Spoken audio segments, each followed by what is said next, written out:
Welcome to Caskets and Cocktails, Memoirs of a Cemetery Dude. Get ready for a hilarious dive into the world of death care where cemetery industry veteran Mr. Danny and his daughter Katie will answer all those crazy questions you've been dying to ask. Go ahead and pour yourself a drink, pull up a rocking chair, and get ready for some laughs because we guarantee Caskets and Cocktails will be the last ones to let you down.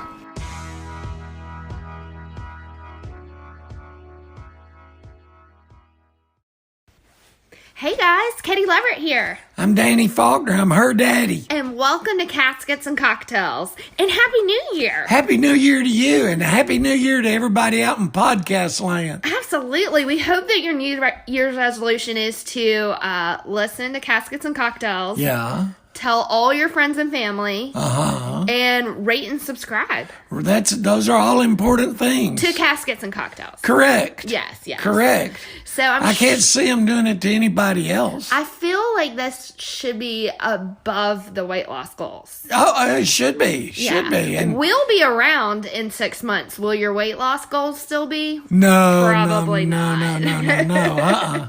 No. Well, guys, we are going to hop in, and we have just a really, I think this is going to be a cool episode. So we got an awesome question from a podcaster over in the UK, and her podcast is Harry Potter Saved My Life. Huh? And I'll be honest, I don't know anything about Harry Potter. I don't either. But I do like her podcast. I know that the lady that wrote Harry Potter is worth over $1 billion. Yeah, that's cool. Yeah, that's cool. But Harriet is cool too, and she's so nice, and she's got an awesome question for you. I'm excited. Oh, yeah? Hang on. Hello, Katie and Danny. This is Harriet from Harry Potter Saved My Life. Now, in Harry Potter, you can disguise yourself in a pretty amazing way by either taking Polyjuice Potion, which completely transforms you into anyone else in the wizarding world, or, if you have one, by means of an invisibility cloak. So my question to you is, has anyone ever attended a funeral in disguise, or else, like they do in the movies, stood at a distance from the other mourners? And if so, what happened? I look forward to hearing your answer. Ooh, that was a good one. Yeah, it was. I love her accent. Yeah. Oh my gosh. What a pretty voice. I know. So Harriet's question I love because I am so curious. Has anyone ever shown up to a funeral in disguise? And before you answer that, she actually sent in 2 because she didn't think that anyone would have shown up. But when I asked you, you said, oh yeah. Oh yeah. Yeah. Like, that's a thing. Well, sometimes, yeah. Sometimes it is. For people that aren't necessarily in the mainstream of the world. I told you some time back about a kid that I buried that was in the clown posse thing. Oh, he was really into the music? Well, he was into it was kind of like a religion or something. Yeah. And in the casket, they made his face up like some spooky clown. Ugh. And when we buried him, there was about 100 kids. And when I say kids, I'm talking 19, 20, 22, 24, showed up with clown faces and clown noses, clown hats, clown outfits. And you're thinking, oh my God, if you're scared of clowns, you would have died. Oh my gosh. You would have died. And if anyone was holding a little red balloon, like... Oh, they all had balloons. They all had balloons. Shut your mouth. No, they all had balloons. And when we went... Are you lying to me right now? No, I am not. That is the most messed up, horrifying thought. When we put the guy in the ground, they all released the balloons. And I was thinking, some kid dressed up like a clown just killed a sea turtle. Oh, my God. Yeah. Oh, my God. I can't get over this. Yeah. Oh, yeah. It was freaky. That is horrifying. Do you ever have, like, photographers at the cemetery? I feel like that should have been documented. It should have been. It should have been, but I don't know that it was. Oh my God. You know, I mean, I was afraid to take a picture. I was afraid it would like melt Not show up. Yeah, melt my phone or something. I didn't know. It was scared. I didn't want them following me home. I'll tell you that much. No, thank you. And but none of them. Thank you. None of them were carrying butcher knives that I could see. Oh my God. I cannot get this picture out of my head. I'm seriously not going to sleep. Yeah. So that's one disguise. Oh my God. And It's horrifying. And two, people dress in their. I mean, you know, there's so many different little segments of the society, and what they think is really cool, and they really look hot. You think is a costume. Is that what people want to do when they come to the funeral home? Look hot? Oh, well, yeah, sure. Because you never can tell who you're going to see there, you know. Or maybe who's single now. Yeah, right. That's my first cousin. I think he's single. Ew. Ooh. You are from East Tennessee. But one guy showed up to a funeral. It was a sweet little old lady. And this guy shows up, and he's my age. And he's got jet black hair down to his shoulders, shoulder length jet black hair. And one of those real fancy black embroidered kind of capes. What? Yeah. A cape? Yeah, a cape. I'm not through. Oh my God. He had on a black shirt and a black tie and black suit and black cowboy boots on the outside of his pants. Oh, his pants were tucked in. Yeah, his pants were tucked in his cowboy boots. And he was talking to some sweet little church lady, you know. And there was a couple of sweet little church ladies talking to him. And I'm thinking, ladies, can't you see this is Satan? I know, You seriously, that's my first Yeah, thought. giving him a clear berth, you know. He's the devil. Did you have to confirm with other people there that you were seeing what you were seeing? Oh, I did. I went over and got some other guys and said, come here, you got to see this guy. And so they all came up, and I was saying, go around the corner. Because I didn't want the guy to see that I was... He'll put a hex on He you in would've. a heartbeat. Oh, I he can tell. I would've. bet he had a chicken head in his pocket. I'll guarantee you a monkey's foot or Yeah. something.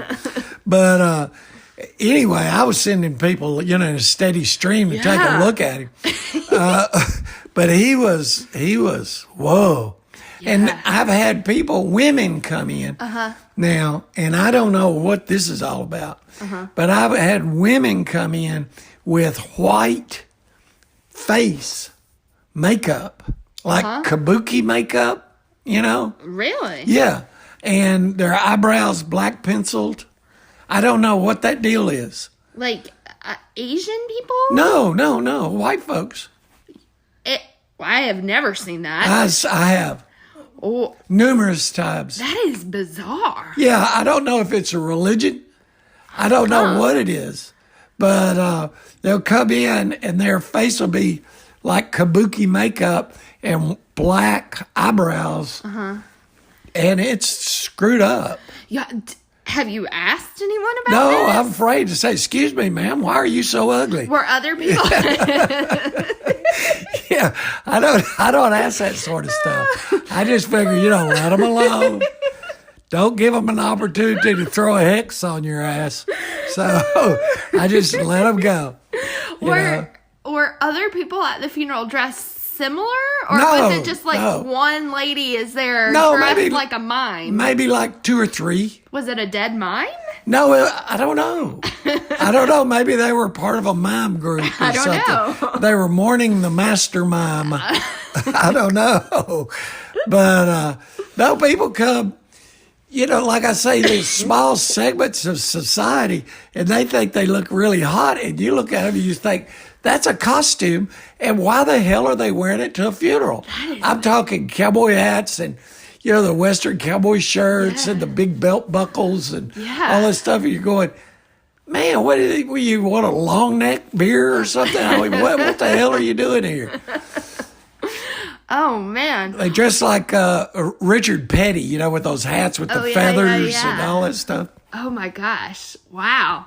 Well, it sounds like this is more common than it probably should be. Yeah, well, now, we had a situation that was pretty touching, actually. A kid, 7 or 8 years old, and he was born with a lot of health issues, and he died. Oh. And his daddy went out and bought a white tuxedo. Oh. It buried him in the white tuxedo. Oh. That was okay with me. Yeah. That was okay with me. Oh. But we have a lot of now. When you get into ethnic funerals, I mean, they wear their traditional costumes, right. And that's not funky, Right. I mean, it's okay. Yes. We do a lot of Vietnamese burials, and they wear the white head sash and the black uniforms and stuff. Right. But no, there's a lot of people in disguise or costume or whatever. And there was Chinese, and they wore face masks, which that was freaky. But it was part of their religious ceremony. Right. And had, what do you call that stuff that burns? Incense. They had the incense and all that. But the mask itself, see, masks and me don't get along well. Yeah. And clowns. No, And, thank you to all of it. People dressed in black with expensive capes. Yeah. And my age, can you imagine me with hair down to my shoulders dyed black? No, I cannot. And I can't, where would you buy a cape like that? I don't know. Capes are us. I don't know. And what do you say? Listen, I'm going to a funeral. I need a cape. No, not with an S on it. A black cape. I'd prefer embroidery.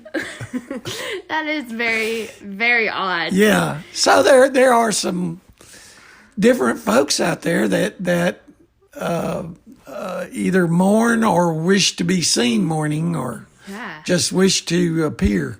Well, And all those sweet little church ladies didn't recognize that guy was Satan. that's weird, right? Yeah, I would have thought, going to church for 90 years, that's the devil. Definitely him. Let's avoid him. Don't let him back into the food lounge. That bastard would eat all the chicken. Well, Harriet, I hope I got tickled. I hope that answered your question. Yeah, maybe. Yeah. Woo.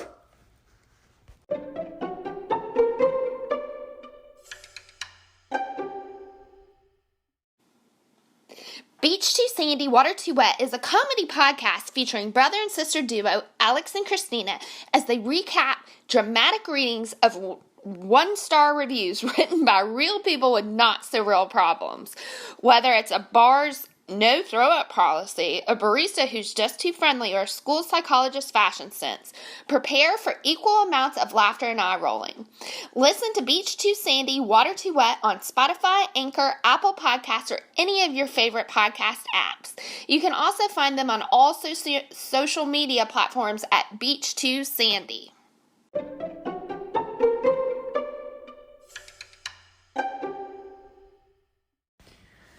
Okay, so we have a listener email. Oh. Yes, it came from Trisha. And she wants to know, have you ever had to relocate or change locations of where someone was supposed to be buried at the last minute? Yes, I have. A lot of times that will happen when daddy's dead and mama's remarried and mama dies. And both families want mama buried by their respective daddy. There'll be trouble. Yeah. But generally it's resolved within reason. But one particular time, there was a guy that went to his 6-year-old boy's birthday party. And the ex-wife's boyfriend shot him in the stomach and killed him. Oh, that is traumatizing for children. Oh, yeah. Surprise. I know. I have a 6-year-old. Oh, that would be horrible. Oh, my God. You think he'd remember that next week? Yeah, seriously. So, anyway, this guy's sister came to the cemetery and picked out a space and said, this is where I want him to be. And she had all the documentation allowing her to do that. And so she paid us. We had a burial. And everything went fine, no problems. I didn't think. And about 10 days later or so, she comes back and says she's changed her mind. Changed your mind? She changed her mind. About what? About where we put him. Oh. She didn't want him there. She wanted him in the mausoleum. So we dug him up and got him out of the vault. No, got him out of the vault. And she had to pay a pretty good sum of money. Say, that isn't cheap. Yeah, well, this guy ran a nightclub. So he was flush with cash. Oh, okay. So anyway, we dug him up and took him out, put him in a mausoleum. And that was the end of it. And about 10 days later, she came back and she said, okay, look, I'm not happy with where he is. I've been getting bad dreams about moving him. Oh. And so I want to move him back where he was. You're kidding. No. You are kidding. No. So we got it. We got a vault, put him in the vault. And that cost her some more money. And we buried him in there. And so everything was fine. I said, everything's fine. She said, yeah, everything's fine. I don't have a problem. And I said, that's good. So I go on back to the office and go to work. And about 10 days later, I guess it was, her lawyer called. And that's not a call you ever want to get. Huh? Oh, no. No, the only time you want to hear from a lawyer is when he says, my daddy just died and I need to buy a space. Yeah. But that wasn't the case in this particular instance. He told us who he was and who he was representing, and we had done something horrible, and she wasn't happy. Well, and she didn't mention it when you were out there. No, she didn't. For the third time. And we didn't do anything more horrible than we do on every one of them, But anyway, she found a place across town that she wanted him buried at. And so I told the lawyer. Was that one of your cemeteries too? No, it wasn't. No, that would be funny. But the lawyer, I said, listen. I said, and she wanted her money back.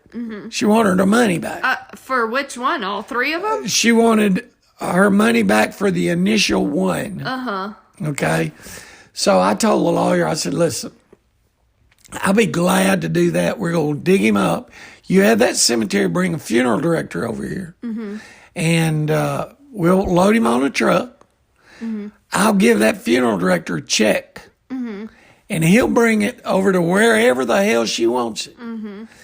But don't ask her, please don't bring that dead guy back to me anymore.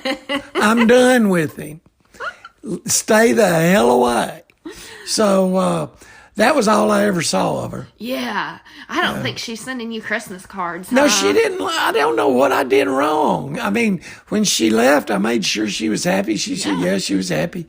Yeah. And I guess she got some more bad dreams. I don't know. Yeah. She sounds like she was on some sort of a weird cycle. Yeah, or a weird drug. A weird 10-day cycle. Huh? Yeah, right. Oh, my goodness. So, yes, in answer to your question, yes, we have had to move and remove and move again. Huh. That's pretty crazy. Yeah. Do you guys does it ever happen where somebody's accidentally buried in a wrong location, or do you always is there like a checklist of stuff you go through? We have a fairly long checklist of things that we go through. Okay, we have files, of course, on everybody. We have location. What kind of stuff is in the file? Well, like stuff. Your contracts that you've bought, what you've bought in the past, copies of your copies of your interment rights, copies of all of that sort of stuff in the file. And then we also keep lock cards, to which is like an old index card of an old library. Where it's got your name and the space you own and who's buried there and when they were buried and all that stuff.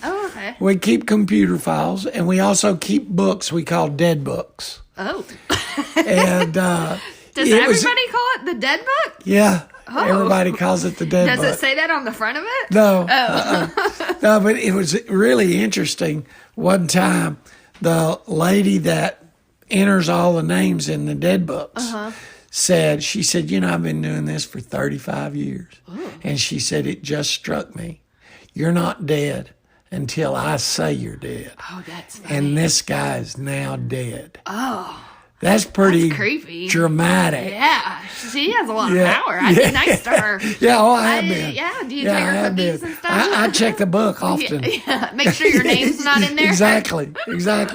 But we have maps. Every cemetery, wherever you go, is mapped down to the square inch. We have pins that are numbered that we can measure off of.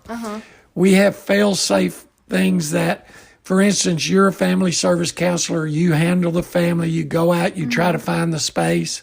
You turn that over to the grounds department. They find the space. You have to sign off on it, saying that's the right place. Then you have to get a third party to sign off on it, and you've got to explain to that third party why that's the right space. So, does it happen? Yes, it happens. Yeah. Okay. But very, very rarely. Okay. Well, that's good to know. Yeah. Because it would be a real surprise. What you get is people coming in the cemetery and you'll have set a marker or something. Yeah. And they'll say, that's not where my mom was buried. I say, yes, sir, that is exactly where your mom was buried. No, when my mama was buried, there was a tree by the road, and I walked 10 steps up from the tree and say, well, sir, we cut that tree down 2 years ago. Yeah. Well, that's not where my mom is. And then we got to get all the tape measures and go out there and show him, measure off exactly why that's her, and show him all the map work and all that sort of thing. But it happens often. Oh, that's not my mama. Yeah, it's your mama. It is. Yeah, it's your mama. It is. Because for some reason, I've been in the business 35 years and I still get lost in the cemetery. Yeah. But these people have been in the cemetery 15 minutes and they think they know where everything is in the cemetery. Yeah. Well, they don't. Yeah. And they get adamant about it. Oh, hell yes, I know. That's not my mama. Yeah. Well, I say it is. And what? Do they think you're trying to pull a fast one on them? I don't know. I guess they think that, we dug her up and sent her to California or something. No. She's living in Belize. Yeah, she's hanging out with Bernie. Yeah. Yeah, right. So I don't know. I don't know what they're thinking. That's strange. And on the other side, people will come in and say, I really remembered my mother being somewhere else. Yeah. And then we can go. But on the other side, I've had people come in and say, I attended my mother's funeral and I can't find her grave. And we do the research. And we can't find her file. And we can't find her name. And we can't find her in a computer. And we do more checking, and we do more checking, and we go check the various funeral homes and stuff, and find out she's married in some damn Baptist church cemetery way across town. Yeah, not even close. And it's, well, why did you waste an hour and a half of my time? Yeah. I got a lady back there just dying to put my name in that book. And there you wasted an hour and a half of my time. But, oh, my goodness. Anyway, that's... Well, Trisha, I hope that answered your question. Yeah. I kind of get a little talkative. Yeah. Sorry. I love it. And I think they love it too. That's why they're listening. Oh, okay. You're the star of the show, Daddy, not me. I thought you were. Oh, I don't think so. I thought the people that wrote in questions were. I think they're the stars. There I think you're you right. go. Yeah. They're the stars. And speaking of questions, keep those questions coming. We're a little bit behind, but we sort through those questions. We have a ton of them out there, so please send us in those questions. But you know what we really love? What is that? Voicemails. Oh, yeah, I love a voicemail. Voicemails, yeah. And also, be sure to check out our website. It's casketsandcocktails.com. We are so excited about it. We're in the process of making it look all beautiful and pretty. We, as in me. Yeah. He's not real helpful with that sort of stuff. I'm not necessarily a computer guru. Yeah. But we've had just a ton of messages. We're getting lots of fans from all over the world. Yeah, that's the incredible part. Isn't that crazy? I had a lady send me a note from Norway the other day. How cool is that? Wow, I didn't know anybody spoke English there in Norway. I think they speak pretty good English. Oh, do they? Yeah. Isn't that where reindeers are from? I hope so. I think that sounds extremely magical. Yeah, exactly. Well, guys, we want to say thank you for listening. Tell all your friends and family about us, and be sure to subscribe, rate and review us, and just keep listening because we love having you guys. We sure do. And make sure you tell everybody about us because we'll be the last ones to let you down. Caskets and Cocktails is all about great storytelling. I'm Harriet Morris, and my podcast, Harry Potter Saved My Life, looks at one of the most successful stories ever told, which is, of course, Harry Potter, and asks how we can use the characters, spells, and inventions from the whole magical world of J.K. Rowling to help us live better lives free of depression and anxiety. As you will see, Winky the House Elf, Draco Malfoy, and the Time Turner all have as much to teach us as does Harry himself about living better, happier lives. A great episode to start with if you like this show is Season 1, Episode 8 about Halloween. You'll see why when you listen. I'll speak to you very soon on Harry Potter Saved My Life.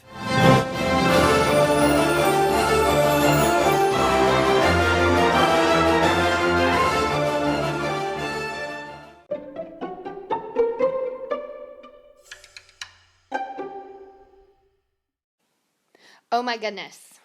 So Killer Trace has a new product and I am so excited. Really? Yes. What's it about? It is a product, it's called the True Detective Kit, and it is specifically for parties or meetup events or big groups. I mean, it looks amazing. It's like a giant evidence box, and it has all the stuff you need to throw a crime-minded solving party. Oh, wow. I know. It's like, back in the day, people used to do those murder mystery parties. Yeah, like the butler did it with a candlestick in the library. Yes, kind of like that, except like for real. I mean, it's not really for real, but it feels like it's for real. Nobody dies.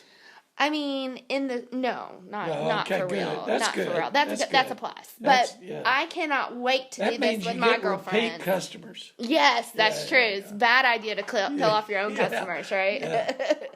Well, you guys go out and check out Killer Trace. Be sure to get your True Detective Kit today and use code CAC2018. That's code CAC2018. We love Killer Trace. I know you guys will too. Oh, yeah. All you got to do is try it once and you're hooked. Absolutely.